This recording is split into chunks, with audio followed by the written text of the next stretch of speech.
Vaya tema el que tenemos hoy en nuestra sección. Como decíamos en varias ocasiones, en Tresierra de Asociados se habla de varias situaciones complejas que se pueden dar y que de alguna manera en estos minutos se pretende dar luz a esas dudas que puede haber, pero ya verán ustedes un rótulo en el que si aún les quedan dudas puedan tenerlo, puedan informarse, puedan llamar, ponerse en contacto, etcétera. Fernando Capella, muy buenas noches. Buenas noches, ¿qué tal? A ver, tema de la ocupación, vaya tema, vaya lo que da de sí, vaya cuántas veces en Televisión Nacional estamos viendo una y otra vez casos de ocupación. ¿Y esto qué crea en muchas ocasiones? Que las personas digan, a ver si voy a llegar a casa y me encuentro a gente dentro. ¿Y eso qué significa? Que ya la tengo ocupada. Vamos a empezar a quitar algunos bulos, porque esto no es así, ¿verdad? Yo vivo en mi casa, me voy a dar una vuelta, vuelvo y tengo gente en mi casa, no significa que ya la tenga ocupada, ¿no? Exactamente. Hay muchas ocasiones en las que se equivoca el término de usurpación, que es lo mismo que coloquialmente hablamos de ocupación, con el allanamiento de morada. El ejemplo que has puesto, por ejemplo, si vamos a casa, nos encontramos con unas personas que no están con nuestra autorización, estaríamos haciendo referencia a un allanamiento de morada.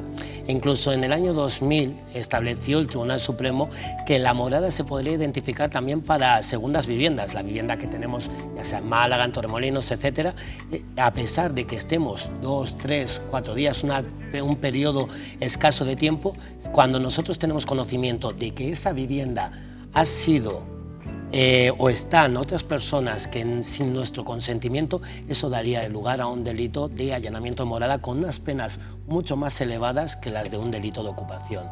¿Qué ocurre? Que esto es muy importante porque lo primero que tenemos que hacer es llamar a la policía y la policía va a intervenir inmediatamente y les va a echar de nuestra vivienda, ya sea primera vivienda, segunda vivienda.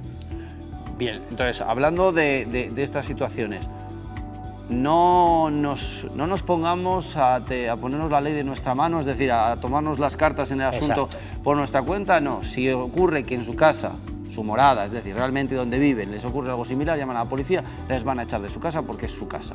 Exacto, incluso, por ejemplo, que te avise un vecino y en la vivienda que tienes al lado de la playa, una segunda residencia, una vivienda que tú quieres destinarla para alquiler, y puedes demostrar de que hay determinadas épocas de la vida en la que pasas en ella, también lo puedes realizar. Y es que las penas son muchísimo más elevadas que el delito de ocupación. Estaríamos hablando de 6 meses a 2 años. En cambio, cuando un delito de ocupación lleva una pena de multa de 3 meses a 6 meses. Vamos ahora con un tema también, la usurpación. Vamos a intentar explicar en qué consiste.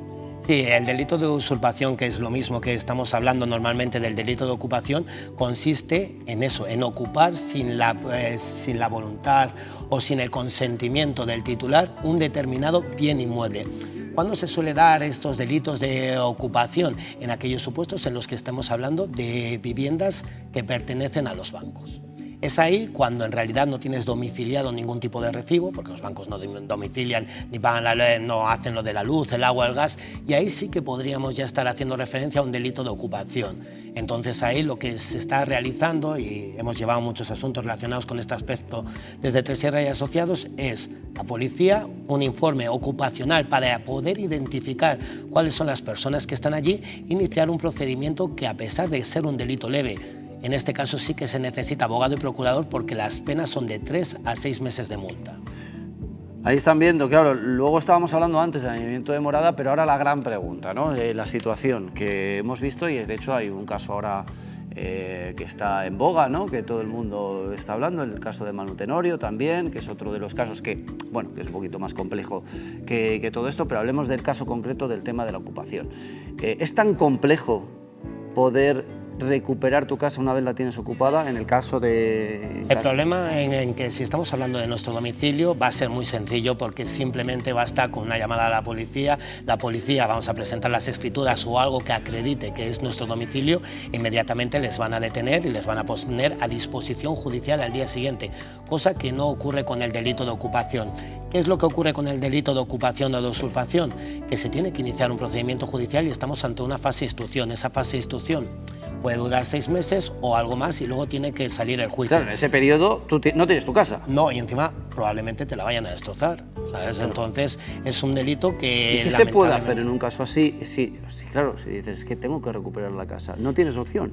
Lo que no se puede hacer es tomarse la ley por la mano de uno. O sea, ya, pero claro, hay que ponerse en las situaciones de que tú tienes tu casa, la necesitas, no tienes para pagar y te está llegando pues en la letra de, bueno, la hipoteca, y no te está llegando ese dinero por parte de esa casa. Claro, que hay unas cosas complejas. Claro, exactamente, pero tenemos que confiar en la justicia, y la justicia ya ha establecido una serie de mecanismos para que esos procedimientos sean lo más largo posible. O sea, lo más corto, ¿no? Lo más claro. corto, exactamente, si estuviésemos en lo más largo. Lo que pasa es que siempre tenemos que ponernos en manos de un especialista en dichas materias. ¿Qué tiempos estamos manejando ahora? En un delito de ocupación, normalmente, si la instrucción son 6 meses, luego que se le ponga unos 8 meses, podemos que salga el juicio. 8 meses que lamentablemente tu vivienda tú no la estás disfrutando, pero como sigo diciendo, es que si es tu vivienda estamos ante un allanamiento de morada y al día siguiente ya la tienes. ¿Y qué ocurre en estos casos que estamos viendo tantas veces bueno, que se ve, ¿no? Familias que de repente dicen que tienen la casa ocupada y que no la pueden recuperar y demás. Ahí está el ¿Qué problema. tipo de casos son estos? Claro, está el problema de que se ha ejercitado mal la acción penal.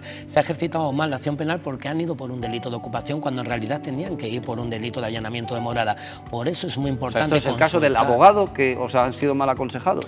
Bueno, hay en determinadas ocasiones en las que ellos mismos interponen una denuncia y lo transmiten de forma errónea, o hay en determinadas ocasiones en las que a lo mejor no están asesorados correctamente o el consejo que les han dado no es el más adecuado. Lo primero que tienen que hacer es decir que hay unas personas en dicha vivienda, que es tu morada, aportar determinados recibos, aunque no estés viviendo ahí, porque solo establecer un domicilio tiene efectos en el ámbito fiscal, pero en el ámbito penal tú puedes desempeñar esa morada en diferentes domicilios. Bueno, como ven, es muy complejo también, seguramente hay todo tipo de casos, están viendo ahí la información para el número de teléfono. Exactamente, quería preguntarte, para antes de terminar, Fernando, el precario, ¿qué es el precario? Sí, porque en muchas ocasiones se utiliza mal ese término, es lo que da lugar a que determinados procedimientos judiciales luego los abogados le ganemos, y por ejemplo es cuando tú has dado consentimiento a tu expareja, has dado consentimiento a un hermano, a un familiar para que esté en tu vivienda y luego no se va cuando tú lo solicitas.